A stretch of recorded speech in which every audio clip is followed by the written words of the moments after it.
The new mix, 107.9, 80s, 90s now. Kings of Leon, You Somebody at 8:22. I'm Mark Dancer. Tuesday is the day the new DVDs hit stores, and what with the weather being like it is, it might be a good day just to dodge the rain, stay inside, and grab a new DVD. The Mix Flick Chick, Kelly Gingery, joins us. Good morning, Kelly. Good morning, Mark. So, we've got a couple I'm kind of interested in. Yeah, yeah there are two. I heard you mention when I was on my drive in. Yeah. I was listening to you. Thank you. Hey, I need all the listeners I can get. There you go, honey. Spread the word. I'm doing it. I'm doing it. I heard you mention The Soloist. Yes. And that was, you know what, that was a big deal, but somewhat of a disappointment at the box office. You know, I was looking forward to that. This is based on a true story, Yes. and Robert Downey Jr. And Jamie Foxx. So what a cast. And he is just a prodigy, gifted musician. Yes. And falling on hard times, and is now homeless in L.A. Right. And anyway, this was one of those movies I started to hear about, and I'm like, I want to go. Right. I really want to go check this out. Yes. Great cast, great story, based on a true story. That's all my favorite things. And then the reviews were kind of They were so-so, and you know what, now that, and I read some people that saw it, it did get mixed, because I don't always go by critics, because I think they're a little bit more harsh than people that actually see it, right. You know, the regular Joe or Jane. And I think ultimately the acting is great. Yeah.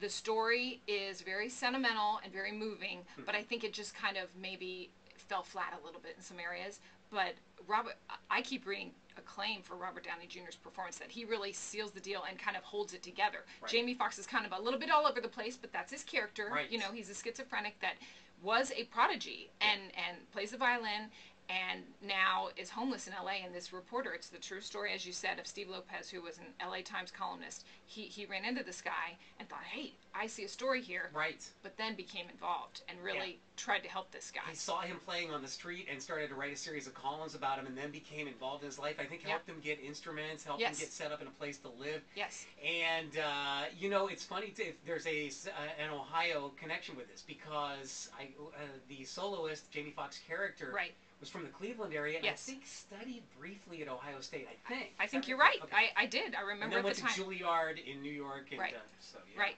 And you know what I have read is that the good thing on this DVD is the extras. They interview the real people. The real guy. Oh, and it's kind of interesting, you know. So, hey, Robert Downey Jr. and Jamie Foxx, two great actors. You know, Oscar winner and both Oscar nominees. So you can't go wrong there. And if you like that kind of story, and like you said, that was on your radar, I say now for a DVD, you know, I say try it. Okay, great. All right, now, Race to Witch Mountain. Yes. And this is one of those things where I know the title, I remember this is a remake. It was in the 70s. Yeah, and but that's all I know. Right. This is The Rock. Yeah. Or as he likes to be now known, Dwayne Johnson. Sure. You know. And I get, you know, this is for kids, but also adults can like it. And I guess it has a lot of humor, and that he's funny in it. Yeah. And it's got these two kids that are like aliens or something, and they are racing to Witch Mountain to whatever.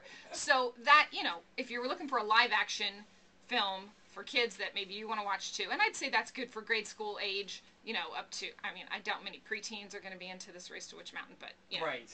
The one I want to see, Obsessed. No, okay, I'm not familiar with this. Beyonce. Oh, that's right. Oh, honey. She's the wronged woman. Her husband is kind of this asset manager, you know, guy who works with funds, and he gets a big promotion. So they're this wealthy couple. They got a little baby boy.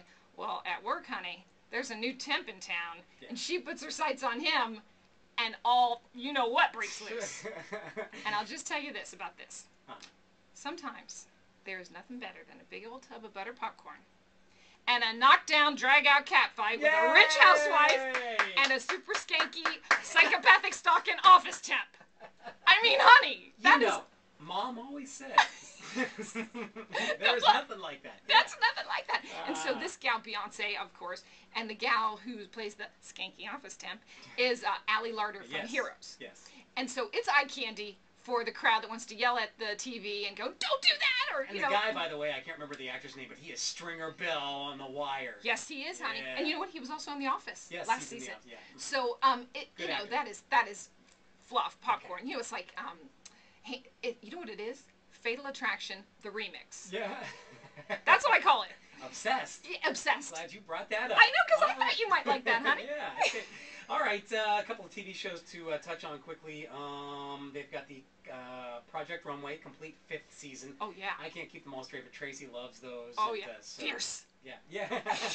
Is that season 5? I don't think that's no. He's a couple times ago. Okay, and I thought there was one more, and I'm not seeing it.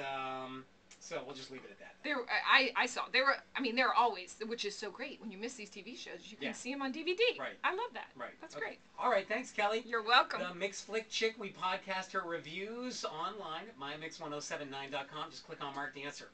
Katy Perry at 8:28. The new Mix 1079. Super.